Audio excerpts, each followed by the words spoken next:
Hello and welcome to This is Diana from thisisdiana.com. Welcome to a podcast. Today I'm going to be discussing an excerpt from my book, Oddball, a Resilience Guidebook. And this is, I think, the foundation for much of the work that I do, which is bringing beauty into everything we do so that it can alleviate all kinds of stress, chronic pain, trauma, and all kinds of crisis like the one we're having now. We just happen to be in the middle of a historic pandemic. But even before this pandemic, there were millions, billions of people on the planet suffering from chronic pain and also chronic stress. It's all connected. That has created a incredible decrease in their quality of life, as well as all kinds of issues like what people would term invisible disabilities that is just as real as visible disabilities. In other words, you can't function at your normal level where you're feeling joy, peace, contentment, the ability to express yourself, where you have healthy energy. All that is affected by chronic pain, and you are truly suffering mentally, physically, and most definitely emotionally. And just a quick reminder, you can always check on this post or any of the podcasts or most of the podcasts on thisisdiana.com. It sounds just like it is. It is spelled just like it sounds, thisisdiana.com. Tons of information available there for you 24/7. Please do check it and let me know what you think about the show. You can email me, contact me, and let me know.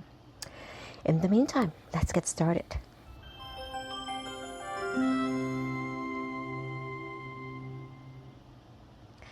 So when you suffer from chronic pain and stress, acute pain, acute stress, trauma, what is the one thing you want more than anything in the world?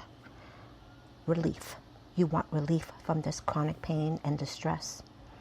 And you also want to know what effective treatments and most definitely a permanent cure. There's nothing worse than feeling the torture of constant pain. Chronic pain and stress depletes your vital energy. It negatively affects your ability to move, to care for yourself, to care for others, to work, to sleep, and enjoy your life. Chronic pain and acute pain are not the same, but one can turn into the other. You can definitely check it out, the definition anywhere, but just very quickly, chronic pain is pain that does not go away and lasts, according to medical doctors and researchers and scientists, but most importantly to the sufferer, more than, for example, 3 months or 6 months or a year, and can last for a lifetime. And it is insidious, and it's not just a little headache here and there. It's not just a little knee ache. It is excruciatingly painful. It can change. It can fluctuate. It can affect different parts of your body depending on what the cause of your chronic pain is. If you've had the chronic pain due to something that you know about, like an accident or a traumatic physical injury, or even if a pain that comes out of nowhere and you start feeling this pain all over your body, muscular, bone pain like arthritis or something that hurts a particular part of your body, it doesn't matter. The pain is constant, it fluctuates, and it affects your quality of life. And that's how you know that you're suffering from chronic pain. And like anyone else, you want relief. Who wants to be in pain? You can't function. You can't be happy. At least you can't be happy the way we ought to be happy, which is at least most of the time. So what do we do? And what have I done personally? We try to find typical remedies, typical cures, typical relief. But when you start looking for it, you can really become and start feeling helpless, hopeless, and really move into the whole mental realm of depression, anxiety that you may or may not have before the physical and chronic pain. And that's because a lot of the traditional cures and remedies. I mean, you can just go search right now. Just click anything. For example, fibromyalgia, arthritis, rotator cuff pain, headache, chronic headaches, for example. Let's say, for example, you're chronically physically fatigued. That is a form of pain if you have chronic fatigue syndrome. I mean, trust me, this is not something cute like you're being lazy or you're a little bit tired. You cannot function and things are inflamed. Inflammation is at the core of a lot of this, if not all of this chronic pain and acute pain, which is can be very sharp, but acute pain is usually short-lived and can alleviate over time. So that's the difference. I had to throw it out there. But when you are looking for a cure, a remedy, relief, and you're looking and you get thousands of hits on the internet or research or good old-fashioned library or from a professional, a doctor or, a specialist, and you start and you try it and you engage in that treatment or that process, and you realize that, number one, it's just like a little bandaid. It's not going to heal the original trauma that we may or may not be aware of. And most importantly, it doesn't really help. So let's say we create this arbitrary scale of pain, 0 being pain-free and completely regular, and then 10 being absolutely unable to move, like incapacitated. So a lot of times what happens is we'll try some of these remedies and it'll bring our pain. And if our pain is at a 7 or 8 or even a 9 or a 10, it might bring it down to 1 point. Like it's a little bit of relief. Okay, I feel a little better, but I still don't feel enough to engage in a full project. Like I can't cook, I can't clean. If I'm at work, whether it's home at work or work outside of your home or whatever it is you're doing, any activity, you're suffering, you're struggling to do that activity. So that's not what we want, but that's what's out there because a lot of people, including our wonderful medical community, our scientific community, our research community, healers, whether it be medical or mental, emotional, psychological healers, often don't know what the real source of pain is. And they might just give you one little aspect of it according to their specialty, but they may be missing the big picture or a more holistic perspective. A lot of people have gone in droves to what we used to do thousands, hundreds of years ago, and gone to the holistic route, where yes, we do make use of modern medicine, research and science, but we also incorporate a traditional, what our ancestors used to use, and believe it or not, a lot of it did work for many ailments, and use natural remedies. These have to be used, of course, all of this with careful administration of anything. If you intake anything, whether you take pills, liquids, put something on your skin, do your research, consult with a professional, use your judgment, and use common sense.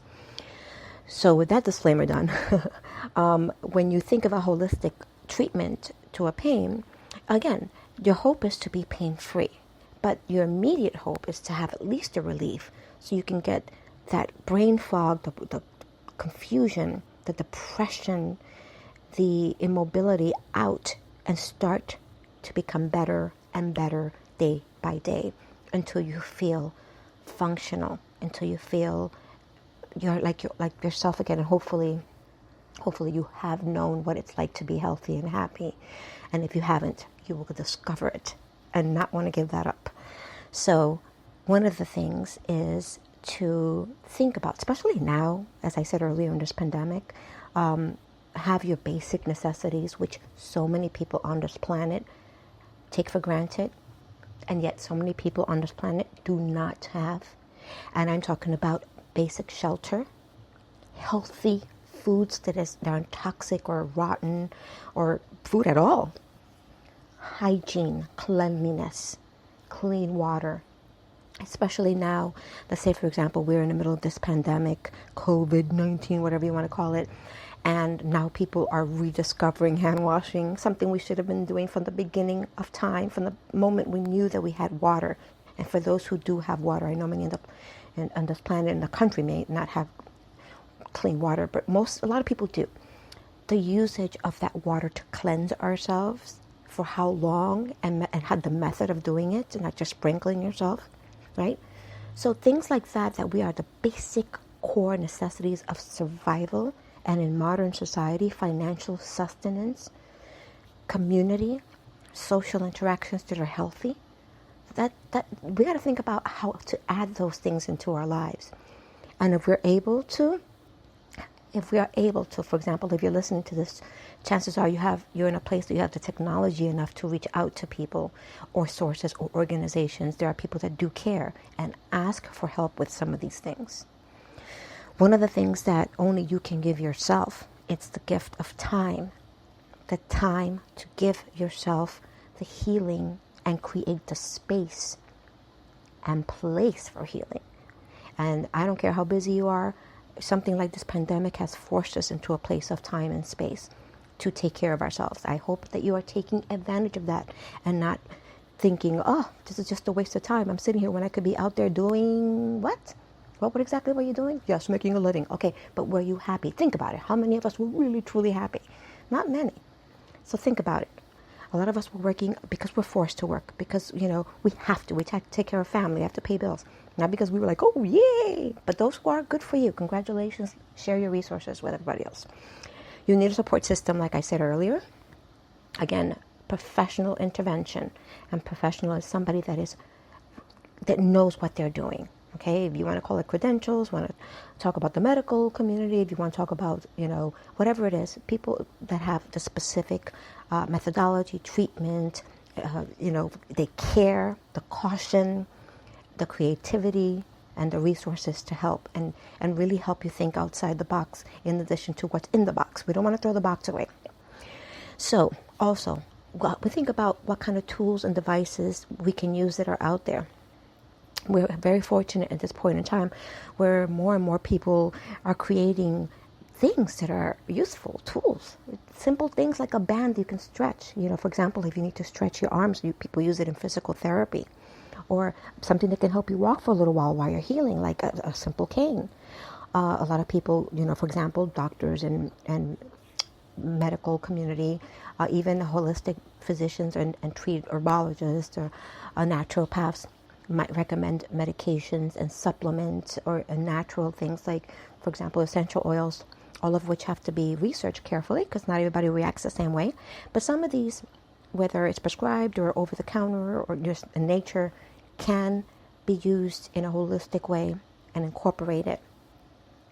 And then again, you use your gift of time, your gift of space, and find a way of physically moving your body, whatever parts of your body, your whole body, because we're meant to be moving. And all of us, including when you're in pain, don't want to move. But we have to. And it's a kind of conundrum. You want to move, but you can't, and you're too tired, and you're in too much pain, and you're fatigued, and you're exhausted, and you're depressed. It's real stuff. Believe me. I've spent 24 hours straight in a bed, unable to move out of pure exhaustion. I mean, you would think, how is that possible? But just look at something called idiopathic hypersomnia. Just look it up. Something like fibromyalgia, something like chronic fatigue, or people that may have other conditions that they call immunocompromised. But there are resources, again, in addition to a doctor or naturopath, there are physical therapies that can help. Again, specific ways you can move your body in healthy ways that can strengthen it, loosen it when it's tight. I know that when you have something like arthritis or an injury, you have to be extra careful. And this is why these professionals are there. And you can do your own research, also look at videos and listen to things if you have the technology, ideally. And look at things like chiropractic treatments. A lot of people are against it. But do your research, because you know what? I was against it too until I tried it, and it helped. Now, do I do it regularly? No. But if I had the opportunity, I would do it in a second. Some people practice acupuncture and acupressure. That's been around for many years. And people will tell you, it helps. It absolutely helps. I have not tried acupuncture, but I have tried acupressure. And that is certain parts of your body, these little knots, these little, highways of nerves and muscles and ligaments are kind of stuck. The nerves are extra inflamed, or might be some inflammation or something stuck there, some pressure, heat, and has to be resolved with a little bit of pressure, whether it's from the needles, from a professional, or the pressure of a hand or an object or a massage. So you massage what I guess some people call tender points or pressure points or trigger points, and those that can be alleviated that way. And I'm going to tell you something at the end of this that I just discovered recently that most anybody can do if you have a tennis ball in your house. Ayurveda is a natural, ancient form of remedy and treatment that looks at your specific body type, that customizes healing methodologies for you. I would look into that too. Just, you never know. People have found incredible relief using this, and it could be a miracle cure if you use it with other resources. Aromatherapy, using your sense of smell, for instance, can become miraculous. I mean, we inhale so much toxicity, and if you live in an urban environment, if you live in a city, if you live in there are many parts of the world that are polluted and or have all kinds of particles. Indoors, for instance, if you're inside because of this pandemic currently, or a natural disaster or something, indoors we do have a lot of chemicals, plastics and metals and all kinds of airborne particles, other than viruses and bacteria and all that stuff. Other than that, we have all these chemicals that are in the air, and we need to figure out, well, how can we compensate for that? Well, guess what? Aromatherapy helps with that. You're like, what? How could aromatherapy help? With a spray of perfume and that goes away? No. But there are things that can be used. For instance, herbs that, just something like sage, that are known to be antivirals. But aromatherapy is a lot more than that. It's a lot more encompassing than that. And it might include you starting something as the basics of eliminating some things in your environment that, if you can, to promote healthier air quality. And that means, for example, my biggest nemesis is dust. And I'm in a place that has particularly high dust accumulation. And there might be things that you might need to do, like dust more regularly. And that's an art form of itself. You might need to get a purifier or a humidifier, or just different things that might help you clear up the air. And that's just part of the process of the scale, for example, of aromatherapy. Because you may not want a particular smell. You may just want to smell nothing, and I'm putting that in quotes, but just like air, plants or trees or whatever it is. So that's one thing. Everything has its own specificities and its own science of it, if you will. But you can use your senses. That's what I'm trying to say. The senses that do work in your system. If you're fortunate enough to have all 5 working senses, blessings to you. If you have 1 or 2, blessings to you too. Use what you have. And for example, for those who hear, and smell and taste and all that, you use music therapy. Music therapy is amazing. Again, some of this could be overwhelming when you first find it, but take baby steps. You can always press the pause button in your life and say, let me take a deep breath. Every time you take a breath, you're entering spirit into your system. You're entering life. You're inhaling the spirit of life. And I think that starting anything with a deep breath, whether it's when you wake up, and ending everything, like when you go to bed, is a wonderful way of getting that life force in your system. And there are many, many other resources available, other than the ones that I named here and in my book, that you can use. So, and why am I saying this? Because in my life, like others, requires physical action. I have to take these actions. It's not going to happen by itself. It has to happen with the decision to do it. And it is difficult to do it when you're in pain. And it is very depressing when you've tried so many things and they don't work. And okay, let me check 6 months later if anything's changed, and nothing has changed. And the treatment plans and the suggestions you see online haven't changed. And believe me, I've tried pills, I've tried, medication, whether over the counter, ibuprofen, and it has its place. Trust me, I just had a migraine earlier today and I had to take it. There was no discussion. It doesn't work for everyone, but it helped me for at least for a little while. I can do the show, I can talk to you, I can share this with you because of that. But I wouldn't recommend it unless it's right for you. And some people try physical therapy. It works for them. It's a miracle thing for them. But some of them, you have to keep doing it on your own. I've had things as painful as spinal taps done on my cervical spine and trigger shots of cortisol in my back. And the pain of that process itself was amazing. And I did not get the relief that I wanted. And it was very unfortunate because I gave it a good shot. And I was really extra depressed, because if that's not working, then what is left? Surgery? Surgery can become, it's very personal, and it could very, very well create more complications than you're trying to fix. And there could be so many other things out there that you can try before you go. That's why people say, even doctors themselves, it might be the treatment of last resort, because we're messing with things in there physically that we don't really know what's going on. But it does work for some people, surgery. So, if it works, believe me, I would have tried it. But I decided to try other things that at the moment seem to be bringing some level of relief. And that is watching what I eat as much as I can. I know people say it all the time, organic food, fresh greens, blah, blah, blah. But it matters. What you're putting in your system matters, especially if this is what your energy source is from. Resting. Listen, I am writing a book on resting and sleeping, so I can tell you that's a whole category in itself. It's not a luxury, it's a necessity. Hygiene, like I said earlier, and grooming, taking care of yourself not only works the inside, it works the outside.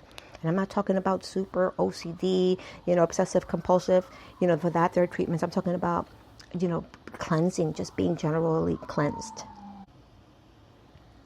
Basic hygiene prevents diseases, infections. If you get a cut, what do they say? Oh, wash the cut off first. Wash the cut before you put any, band-aids or anything else on it, because you want to make sure that by washing, rinsing, cleansing, protecting, you are preventing things from getting worse, from a cut to an infection. You don't want that. Grooming takes care of yourself, not only physically, it prevents things from flying away, and it really helps you psychologically. Even if you're by yourself locked up, it helps. It shows you have self-honor and you care about yourself. I'm not saying, again, to the extreme. I am saying balance. And you take care of your household needs. And most definitely, if you have animal companions or household companions and social relationships, all that stuff has to be cleansed. Use hygiene. I'm talking about just emotional and physical and social.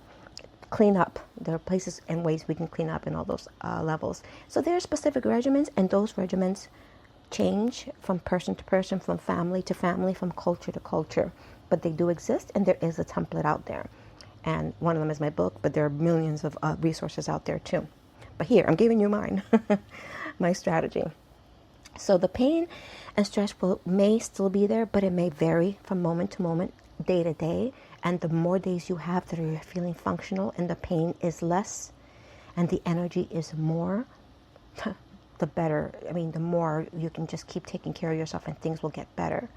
And so I've created these tools, these techniques for myself, and I wanted to share them with you. And they sound really basic, but if you use them in unison, in holistically, creatively together, they will work. So there are things you can do. Again, if you are primarily, let's say you talk about your senses again. If you're primarily, some people are a nose person, they really sensitive to smell. If you work with that area of your life primarily, then find things that are soothing and relaxing to your senses when you want to relax, and fun and exciting and exhilarating and energizing sense when you want more energy. When you're ready to work out, for example, or when you want to enhance your appetite. There are things you can do aromatherapy-wise that can help you with that. If you want to do things to calm down, to relax, especially if you have panic, PTSD, chronic stress, there are also smells that are very, and this is scientific, this is research, this is also, just real life experiences and sharing that help the mind, the brain, your nervous system, your mind, your spirit, your soul relax, deactivate, slow down to the point where you're centered again. The same thing is true for all the other senses. It could be light, the type of light that's around you, whether it's natural sunlight, which you can't get any better than that, or the lights you use indoors, what we call artificial lights. The types that you use indoors can make a big difference. Maybe you suffer from headaches, but you don't realize you've been using one of those weird blue fluorescent lights in a certain area of your home, or a really dull reddish light that's really, hurting you, your eyes and giving you headaches. So that could be affecting you. It also affects your sleep-wake cycle. Again, that's my other project. But feel free to ask me anytime. So it all depends on what it is that you are trying to achieve in your system, in your body system. And touch, again, if you want something to relax you, something soft, silky, gentle around you. And if you want something active, something that's a little bit form-fitting, like those active wear that stretch with your body. There are a lot of clothing enhanced with copper. They're supposed to help muscular pains. I cannot vouch for that because I have not tried that, but it is something that people seem to be very excited about, and seems to work for them. So space, again, going back to your space, wherever you may be, whether you're at home or outside of your home, in your own private space or shared space cleansing, cleaning, and clearing, those are slightly different things, do help. And that is the cleansing, the cleaning, the clearing are things that move out toxins, and these toxins are physical, emotional, and spiritual, and let good, healthy, environmental space and energy enter your space. And I guess what some people might call chi, or prana, that deep breath where you're letting in energy. So you want to do cleansing and cleaning and clearing at every level. There are definitely strategies for that. And again, using your senses, using your own preferences and your needs. And your preferences may not match your needs. And that's called self-awareness. You might realize, oh, I did this my whole life and I thought that's what I liked, but it turns out that's not good for me. Let me try something else. It is a growth process, and it requires patience, your ability to be willing and able to do things, to use your senses, like I said, and that includes, like I said earlier, once you have your basics of food, your digestion, the things you choose. It doesn't have to be, dramatic, but it could be a gentle entering into types of foods and nutrients, the way you consume. I'm talking about you can't get any better than water, right? More water, hydrate yourself. The cleaner the water, the better, ideally. And all away from other things that can make you healthy and happy. You don't have to sacrifice. So using your senses. If you have fortunate to have sight, use things that are pleasing to your sight. And that means physically having a space that you're happy to look at. I know that's not easy. Oh my goodness. I know that's not easy. And I've had ugly spaces that I've had to look at. But there are ways to enhancing it. You start a little bit at a time. Small baby steps, even if it just means finding a beautiful picture you love or an image. Finding a beautiful case for it or some type of frame for it and looking at that while you work on the rest of your space. Even if it's overwhelming, like you need a paint job, that might be overwhelming. Let's work on the picture first, on the image, or something else that you might find pleasant. So using your senses is so, so, so important. Using them to your advantage. And as I said, now I'm going to share with you my information about the tennis ball.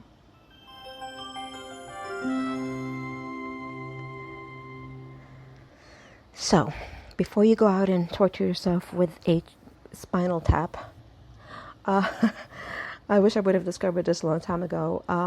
There's a lot of things you can look up, for instance, and I was looking at a particular shoulder pain condition recently, which I've done 1,000 times, by the way. But I was looking at some exercises to incorporate into my normal physical fitness, into my normal workouts and my normal physical therapy movements. And I saw this kind of video pop up. It was that with a whole bunch of other videos. And it was this man against the wall with a tennis ball, right? And I was like, oh, I have a tennis ball that I've never used. It's kind of sitting there. I use it to play with the cats. And I looked at the video very briefly and they showed you how to use it. And I have a particularly harsh source of pain in my shoulder from an injury. And it's a myofascial pain, meaning it's very muscular, tendons and nerves. And nothing, I'm telling you, those shots and medication over the counter, prescribed, nothing can alleviate it enough for me to feel relief. So I get my mat out. My yoga mat, which is any mat, towel, whatever you want to use. Doesn't have to be anything fancy. And I get on the floor and I decide to use some of the strategies, and I just happen to put the tennis ball under the shoulder in the spot where it hurts and kind of do a round, like I move around the trigger point, the tender point. And I'm telling you, it hurt a little bit, and I had to do it, but I felt relief. And I put a little bit more pressure, and it was kind of that hurt that feels good. And I was like, this is something I'm going to use on the regular basis. And the pain was relieved for at least 2 days, which is more than I can say with, just taking, pills, over-the-counter pills or whatever. And I was like, really? Like, why didn't I know this 6, 7, 8, 9 years ago? I've been suffering literally 2 decades with this pain. And people use something like foam rollers. There's these foam rollers. They come in various sizes. They use it in the kind of the same way as the ball, and they rub on it, and it can help you with balance and with loosening all those tender trigger points and those pressure points, those knots. People call them knots. That might be all over your back. Could be in your neck, in your shoulder. And not everybody can go get a massage with a masseuse professionally, or not everybody has a partner to give them a massage, or a family member. So you might have to do this yourself, and this is something you can do yourself. So try the tennis ball if it helps. Or you can just give yourself a massage as well, and over your shoulder. Yes, I call it self-touch and self-massage. And believe me, the more you love yourself and your skin and your muscles, the healthier you're going to feel. So my friend, that in a nutshell is the part, I guess you would say, part 1 of my own remedy that I've discovered from my research that might work for many, many different sources of pain, chronic stress. Of course, you would need your own specific prescribed treatment. There's everything that you do is going to be uniquely tailored to you, tailor-made. And that is what healing is about. And all of these things are beautiful. And as you know, my logo is, or you may not know, is to bring in beautiful things in your life. Design your life with beauty. And I'm not just talking about a picture of, Mona Lisa. You may not even think Mona Lisa is beautiful. But I'm talking about things, people, and all kinds of truths and ideas that bring balance back into your life. That's what I mean by bringing in beauty, bringing them in purposely, more regularly.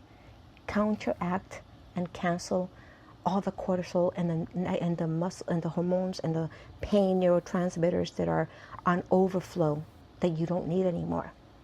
If you're in a state of emergency all the time with PTSD and panic, your body may be systematically trying to protect you, but it doesn't have to. You can learn how to take care of yourself and slow that down so that you are balanced and you are grounded and you are centered. And then when you do have a real emergency, which I hope you don't, like we have now, but you are able to handle it in a managed, balanced way. That's what I'm talking about, design your life with beauty. So I hope this has been helpful. If you have any questions, please reach out to me at thisisdiana.com. My email is there. My contact information is there. You can do it. If you're listening to this podcast, there should be a contact email available. Check the website, peruse, enjoy, suggest, comment, and most importantly, heal. Heal your life with beauty. Thank you for joining me, and until next time, be well. I wish you wholeness.